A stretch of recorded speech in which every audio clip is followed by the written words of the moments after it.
Assalamualaikum dan selamat sejahtera saya ucapkan. Alhamdulillah bertemu kita kembali bagi video ulang kaji. Okay. Pada hari ini saya nak menerangkan ulang kaji kita untuk video PDP yang pertama dahulu berkenaan dengan tajuk mitosis. Okay. So di sini saya tayangkan kepada anda semula soalan yang telah saya edarkan sebelum ini, okay, melalui Google Forms yang telah anda semua jawab. Okay. Jadi daripada soalan ini, okay, biasanya daripada soalan telah terdapat stimulus ataupun dia akan bagi clue di dalam soalan apakah tajuk yang berkaitan, ataupun mungkin di dalam tu ada penyataan-penyataan yang mungkin kita tidak perasan lah ya. Jadi daripada soalan ini kita perhatikan arahannya ialah diagram shows a photo micrograph, okay, showing stages in a cell cycle that occur in the animal skin. Rajah menunjukkan foto micrograph bagi peringkat-peringkat di dalam kita sel yang terjadi di dalam kulit haiwan. So di sini kita boleh dapat pada saya di sini terdapat pernyataan di mana ini adalah cell cycle. Okay, maknanya cell cycle mestilah ada mitosis. Okay, kita ada G1, S, G2. So dalam mitosis tu ada apa? Profasa, metafasa, anafasa, telofasa dan juga akhir sekali adalah cytokinesis dan diulang balik dengan interface ya. Jadi ada banyak peringkat di dalam ini. Dan satu lagi pernyataan yang dapat dalam soalan ini adalah animal skin ataupun kulit haiwan. Ini bermaksud ini adalah somatic cell. Jadi kalau somatic cell kita hanya ada pilihan cell division yang berlaku mestilah mitosis. Kalau meiosis hanya berlaku pada reproduction cell ataupun pada gamete cells ya, sama ada sperm atau ovum. Okay, so di sini kita dah dapat clue sedikit. So awak boleh fokuskan kepada mitosis sahaja. Okay, senang kan? Right, soalan seterusnya, okay, state the time of cell division involved in the cell cycle, ataupun nyatakan jenis pembahagian sel yang terlibat di dalam kita sel itu. So di sini kita dah dapat dah clue yang saya katakan di dalam soalan tadi, bahawa ia berlaku dalam kulit haiwan, maka ia adalah somatic cell, yang mana somatic cell hanya berlaku cell division iaitu mitosis. So pilihan jawapannya hanyalah mitosis. Okey, sepatutnya boleh dapat 1 markah penuh. Okey, seterusnya A2, state one reason for your answer in 1.1. Okey, daripada sini daripada jawapan awak yang awak berikan iaitu mitosis, awak kena nyatakan satu sebab untuk jawapan anda pada 1.1. So untuk ini mudah saja, kerana because the cell cycle ataupun mitosis occur in the skin cell, ataupun tadi dalam soalan disebutkan animal cell. Okay, kerana pembahagian sel ini berlaku di dalam kulit haiwan. Jadi kalau kulit haiwan mestilah mitosis. Okay, jelas ya? Alright. Soalan seterusnya, explain the chromosomal behavior in stage N. Terangkan perlakuan kromosom dalam peringkat N. So yang ni memang kita kena rujuk pada rajah. Okay, kita tengok ini N. Kita perhatikan, okay, yang hitam-hitam ni adalah kromosom. Okay, so kromosom dia line up at the metaphase plate. Okay, so dia line up at the metaphase plate. So fasa mana yang dia akan line up at the metaphase plate? So N is metaphase. Okay, senang je kan? Kalau awak tengok M ni dia dah separate. So keyword untuk separate adalah anaphase. Okay, so kita boleh tengok lah, yang ini metaphase, ini anaphase. Okay, right. So kita nak, macam mana kita nak terangkan bagi jawapan soalan sebegini. Okay, so kalau kita tengok ini, soalan ini memberi 2 markah, menyumbang kepada 2 markah. Okay, bila arahannya adalah explain ataupun terangkan, jadi 2 markah. 1 markah adalah facts, okay, fakta. The second mark is for explanation. So facts and explanation. Okay, so faktanya adalah N is metaphase. So kita nyatakan, sebab dalam soalan-soalan sebelumnya kita belum nyatakan N itu apa. Okay, so kita nyatakan di dalam jawapan kita N is metaphase, 1 mark because it is a fact. Itu adalah fakta yang mana N adalah metaphase. And then kita explain the chromosomal behavior, apa yang berlaku dalam N ataupun metaphase tadi. So the chromosome align at the metaphase plate, or you can say spindle fibers fully formed, or you can say attached to centromere of the chromosome. Okay, right. So yang mudahnya adalah chromosome align at the metaphase plate. Okay, so satu markah untuk fakta iaitu N is a metaphase. Second marks is for explaining ataupun explanation, which is chromosome align at the metaphase plate. So kita menerangkan apa yang kromosom tu telah sedang jalankan. So kita kata dia sedang beratur pada satah khatulistiwa. Okay, right. Next question. State the importance of the chromosomal behavior mentioned in 1.3. So question before lah ya. Nyatakan kepentingan perlakuan kromosom yang dinyatakan dalam 1.3. Okay. Right. So kita hanya perlu nyatakan satu markah saja, kita hanya ternyatakan saja. Tak perlu nak explain why and why. Okay, so kita hanya nyatakan to ensure new cells produced are identical in chromosomal number, or you can answer to ensure the sister chromatids can separate or move to the opposite poles. Okay, boleh. Ini adalah berkaitan dengan soalan yang sebelumnya. Kalau kita tengok ini B1. Okay, so bila B2, jawapan B2 mesti relate dengan B1. Itu adalah biasa ya. Itu adalah peraturan biasa untuk soalan struktur ya. Okay, jadi tadi sebelum ni kita nyatakan N is a metaphase plate, yang kita katakan chromosome align at metaphase plate.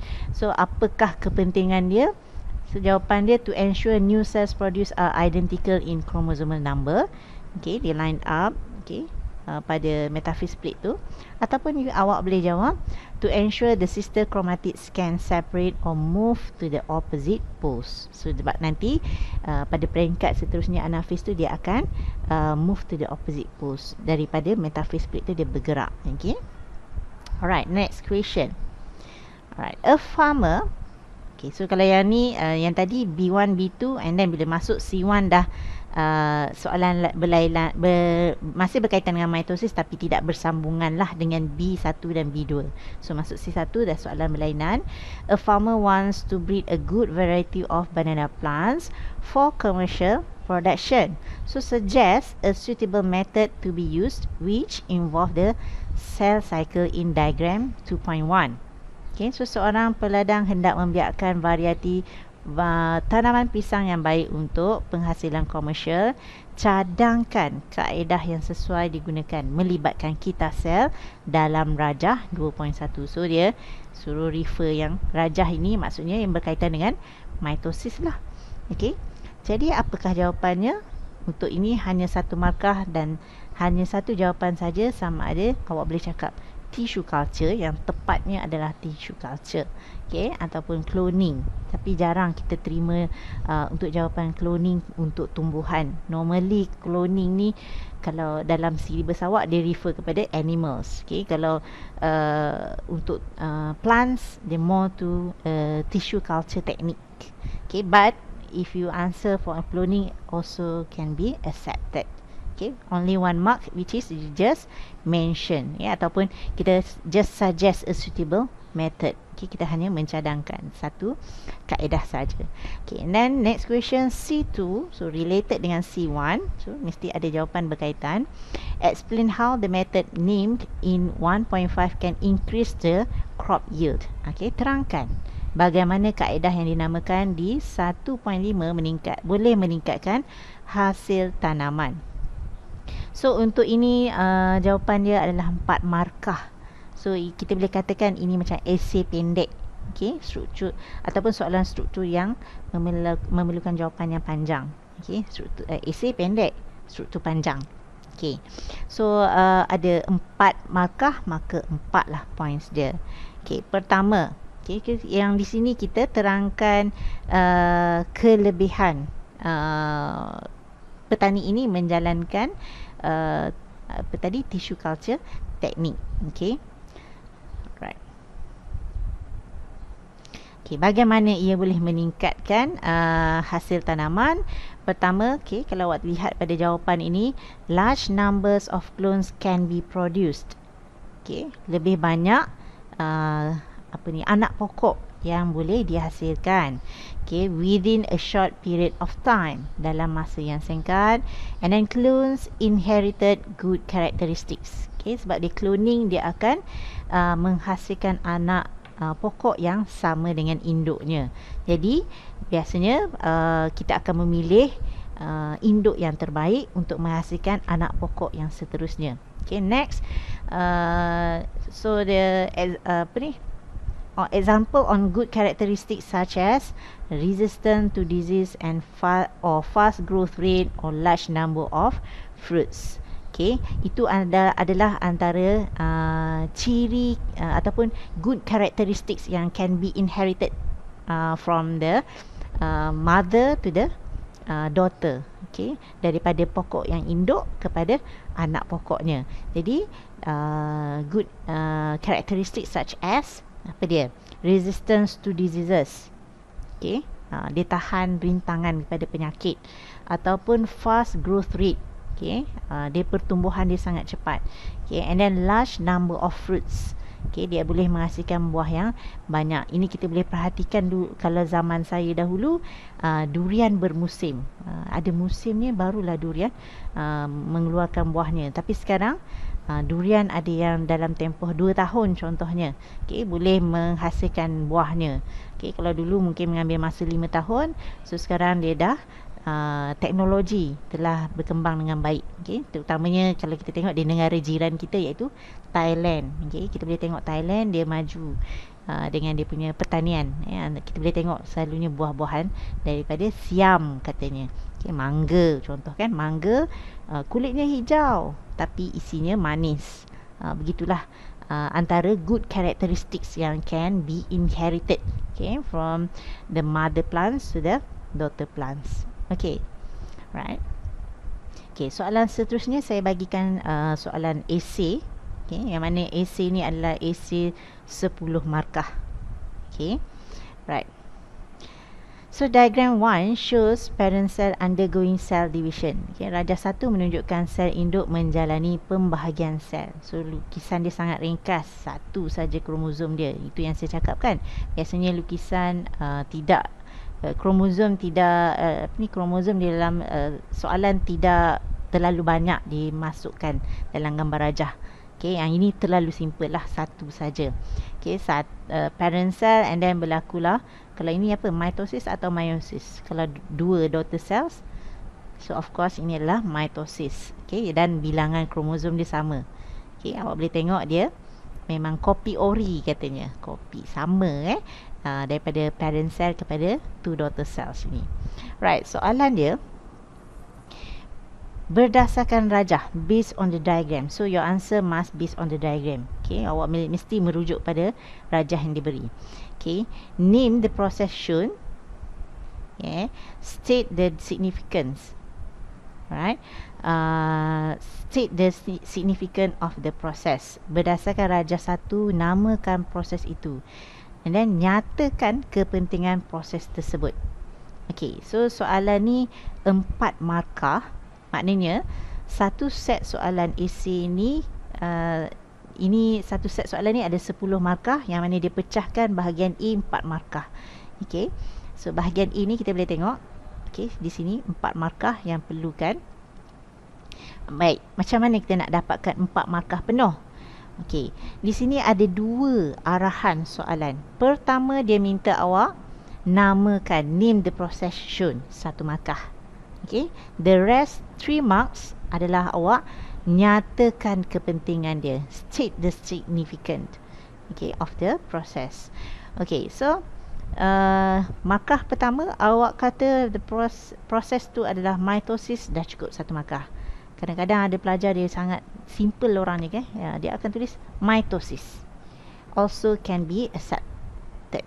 Okay, boleh diterima. Okay, so awak just tulis the process shows parent cell undergoes mitotic division. Okay, satu markah untuk menamakan proses. 3 selebihnya adalah kepentingan. Alright, so the significance of mitosis is to increase the number of daughter cells. Pertama, untuk menambah bilangan sel. Okay, so new daughter cells produce causes growth in an organism. Dia akan menyebabkan pertumbuhan itu berlaku dalam organisma tersebut. Alright. In asexual reproduction, daughter cells produced are identical to the parent cell. So if epithelial cells of skin damage, the parent cell, that is malpighi layer, divides to produce new daughter cells. By this way, daughter cells produced can replace or repair the damaged cells. Okay, sebenarnya point dia pertama tadi significant, first to increase the number of daughter cells. Okay, number 2 ini. Okay, can replace ataupun replace or repair the damaged cell. Okay, and some more, apa lagi kepentingan dia? The production of daughter cells by mitosis can be applied in cloning or tissue culture. So new individuals can be produced in large numbers and at short time. Okay. Alright, so dekat situ ada 4 markah dan awak boleh berikan signifikannya lebih daripada 4. So yang penting awak mesti namakan. Okay, kalau awak bagi signifikannya 5 tapi awak tidak menamakan proses tersebut, sebab itu adalah arahan dalam soalan. Okay, awak bagilah 5 pun signifikan, awak akan tetap kehilangan satu markah, yang mana 3 lagi peruntukan markah adalah signifikan tadi. Right, so kalau awak bagi 5 signifikan, 5-5-nya betul, tetap markah yang awak terima hanyalah 3, di mana satu lagi markah peruntukan adalah menamakan proses tersebut. So awak kena perhatikan arahan soalan apa yang dikehendaki. Okay, kadang-kadang dalam soalan dia minta 2 perkara dalam satu pernyataan. Okay, right. Next question. Okay, diagram 2 shows a group of cells that is exposed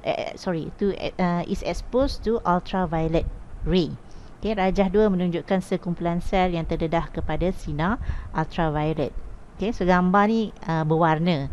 Okay, kalau soalan SPM sebenar tidak berwarna lah. Sebab tidak adil kepada pelajar yang ada setengah daripada kita yang mengalami masalah color blindness. Tidak boleh membezakan warna. Jadi biasanya soalan adalah hitam putih. Cuma yang ni kita buat berwarna lah ya. Okay, so di sini kita boleh tengok ini adalah normal cells. Okay, so ada satu dot kat sini, satu sel yang berwarna biru.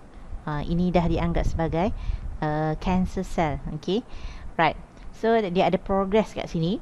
Okay, cancer cell tu semakin bertambah, membesar, dan semakin membesar lagi peringkat seterusnya. Dan kita boleh tengok the cells enter the bloodstream where they can spread to other organs. So ada beza setiap gambar. So dekat sini dia akan menguji awak punya tahap pemerhatian awak, observation awak.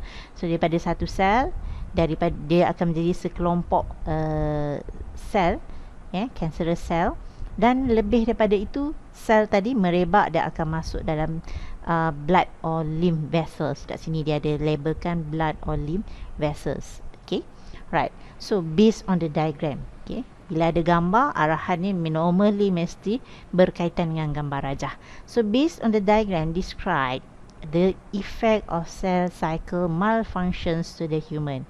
Okay, berdasarkan rajah 2, terangkan kesan kerosakan kitaran sel kepada manusia. Okay, jadi yang soalan atas tadi 4 markah, so soalan bawah ini 6 markah. Okay, dia melengkapkan 10 markah untuk satu set soalan. Okay, so untuk jawapan yang ni, okay, ada 6 points. Okey. Dan sebenarnya boleh dapat kalau ikut skemanya ada 8 poin lah di sini. Okey. So awak boleh bagi lebih. Mungkin kemungkinan awak akan dapat soalan yang meminta ataupun peruntukan markah di 8 markah. Okey, jadi kita kena tahu semualah. Okey. So untuk jawapannya, kita berdasarkan rajah kita jawab. Formation of an abnormal cell, or awak boleh terangkan from the diagram ataupun based on the diagram, it is a formation of an abnormal cell or cancerous cell. So kita cakap berdasarkan rajah, itu adalah pembentukan sel yang abnormal. This is due to the DNA of the normal cell changes spontaneously, or you can say it is due to the mutation. So the cell divides by uncontrolled mitosis to produce abnormal cells. Okay, so dekat sini sebenarnya ada beberapa point dalam satu ayat ni. Okay, bermula pada due to the DNA of the normal cell changes spontaneously, 1 mark. Okay, the cell divides by uncontrolled mitosis, another 1 mark. To produce abnormal cells, 1 mark. Okay, nampak dalam satu ayat 3 markah awak boleh dapat. Okay, due to the DNA of the normal cell changes spontaneously, the cell divides by uncontrolled mitosis to produce abnormal cells. 3. Okay, that has 2 nuclei without cytokinesis. Okay, ini adalah berdasarkan rajah.